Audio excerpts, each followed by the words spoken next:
ரீசெண்டாக யூஎஸில் போய் ஃப்ளைட்டெல்லாம் வாடகைக்கு எடுத்து ஓட்டி ஒரு வீடியோ போட்டு கடைசியில் சொன்னேன், கைஸ் நான் இப்போ ஃப்ளைட் ஓட்டி வீடியோ போட்டிருக்கேன், அடுத்து எதில் போய் வீடியோ போடணும்னு சொன்னீங்கன்னா போடுறேன்னு. ஒருத்தன் ஆம்புலன்ஸில் போய் போடுங்க ப்ரோ அப்படின்றேன், இன்னொருத்தன் பாடையில் போய் போடுங்க ப்ரோன்றான். ஏன்டா உங்களுக்கு என்னடா மனசுக்குள்ளே இவ்வளோ என்னடா வேணுமோ, ஏன்டா இப்படி பண்ணுறீங்க அப்படின்னு. ரொம்ப கஷ்டங்க, ரொம்ப கஷ்டம். வீடியோ போடுறதுலாம் ரொம்ப கஷ்டம் ஆக்சுவலாக. அதுவும் இவ்வளோ கஷ்டப்பட்டு நம்ம வீடியோலாம் போட்டால் சொந்தக்காரங்களை சமாளிக்கிறது மாதிரி அதோட பெரிய பிரச்சனை வேறு எதுவுமே இல்லை. அந்த சொந்தக்காரங்களால் பாதிக்கப்பட்ட கும்பல் ஓரமாக உட்காந்துருக்காங்க ஆக்சுவலாக. அவங்க தான் என்னமோ கோடி கோடியாக பணம் சம்பாதிக்கிற மாதிரி அவங்களுக்கு ஒரு நினப்பு. ஆக்சுவலாக நம்ம எடுக்கிற பிச்சை நமக்கு தானே தெரியும். இன்னொரு நாள் மாமா ஒருத்தர் ஃபோன் பண்ணார், அவரும் இதே வேபில் ஸ்டார்ட் பண்ண. இல்லை ராம்குமார், நம்ம குடும்பத்திலேருந்து ஒருத்தர் இன்ஸ்டாகிராமத்தில் ஃபேமஸாக இருக்குது, ரொம்ப சந்தோஷம், என்ன ஒரு விட்டுறக்கூடாதுன்னு சொல்லுங்க மாமா அப்படின்னு. இல்லை இவ்வளோ ஃபேமஸாக இருக்கல, பிரபலமாக இருக்கவங்கலாம் பேசுவியான். யார்கிட்ட மாமா? சூப்பர் ஸ்டார் ரஜினிகாந்த் பேசுவியான்னு கேட்டார். ரெகுலராக பேசுவேன் மாமா, போன வாரம் கூட கால் பண்ணியிருந்தார், வாங்க ராம்குமார் இமயமலைக்கு போகலாம் கூப்பிட்டாரு. நான் தான் இல்லை, இன்ஃப்ளூயன்சர் மீட்டில் ஒரு 50-100 பேர் வராங்க, அவங்களுக்கு பர்ஃபார்ம் பண்ண ரஜினி, நீங்கள் சோலோவாக போயிட்டு வாங்க அப்படின்னு சொல்லி அனுப்பிச்சு விட்டார். இந்த மாதிரி பிரச்சனைனா ஒரு டாக்டர்கிட்ட கூட போக முடியல. இன்னைக்கு எவ்வளோ டாக்டர்ஸ் பேசுனாங்க பார்த்தீங்களா? இவங்கெல்லாம் எல்லாமே டாக்டர்ஸ்லாம் இப்போ பயங்கர கண்டென்ட் வெறியில் சுற்றிட்டு இருக்காங்க தெரியுமா? அதுக்கெல்லாம் முக்கியமான காரணம் யாருன்னா டாக்டர் பால்னு ஒருத்தர். அவர் தான் ஃபஸ்ட்டு வீடியோ போட்டு கெடுத்து விட்டார். அவர் பேர் பால், ஆனால் தயிரை பற்றியே பேசுவார், அது வேறு பிரச்சனை.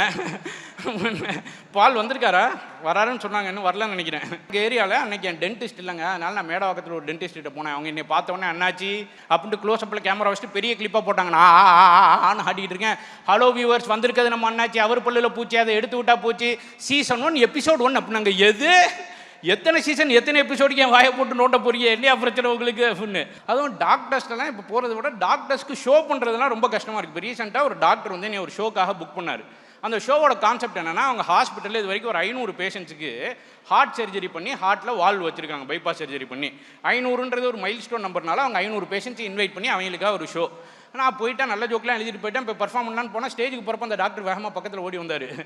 நான் நினைச்சேன் வாழ்வு பெட்ரோலுக்கு ஒரு ஷோ பெர்ஃபார்ம் பண்ணிடுவோம்னா, நேராக வந்து ராம்குமார் ஒரு சின்ன விஷயம் மறந்துட்டேன், இதில் கொஞ்சம் பேருக்கு இப்போ தான் ரீசெண்டாக சர்ஜரி பண்ணி வால்வு உள்ளே வச்சுருக்கோம், அவங்க விழுந்து சிரிச்சா வால்வு ஆடுறதுக்கு வாய்ப்பு இருக்குது, அதனால் அவங்க ரொம்ப சிரிக்காமல் இந்த மீட்டில் ஹீன்னு சிரிக்கணும் அப்படின்னாரு. அப்போ அவங்கள கான்ஃபரன்ஸுக்கு தான் கூப்பிட்டு வரணும், இங்கே தான் யாருமே சிரிக்காமல் அமைதியாக உட்காந்துருப்பாங்க, அதனால் இங்கேயே பண்ணி விடுங்க அப்படின்ட்டு நான் அப்புறம் ஸ்டேஜுக்கு போய் முக்கையாகவே ஆரம்பிப்போன்னு ஒரு ஜோக்கு சொன்னேன். டாக்டர் இங்கே பாருங்கள், இந்த உலகத்தில் எத்தனையோ பேர் படம் எடுத்து கவிதை எழுதிலாம் உங்கள் இதயத்தை தொட்டால் தான் சொல்லுவாங்க, பட் உண்மையிலே இந்த டாக்டர் தான் உங்கள் இதயத்தை எல்லாரும் இதயத்தையும் தொட்டிருக்காருன்னு. 3வது ரோலன்னு ஒருத்தர் நிறைய சிரிச்சே செத்துட்டேன், அந்த ப்ராப்ளத்துக்குலாம் நீ ஆளாக்கிறாதே, ஏன் அப்படி பண்ணுறீங்க அப்படின்னு.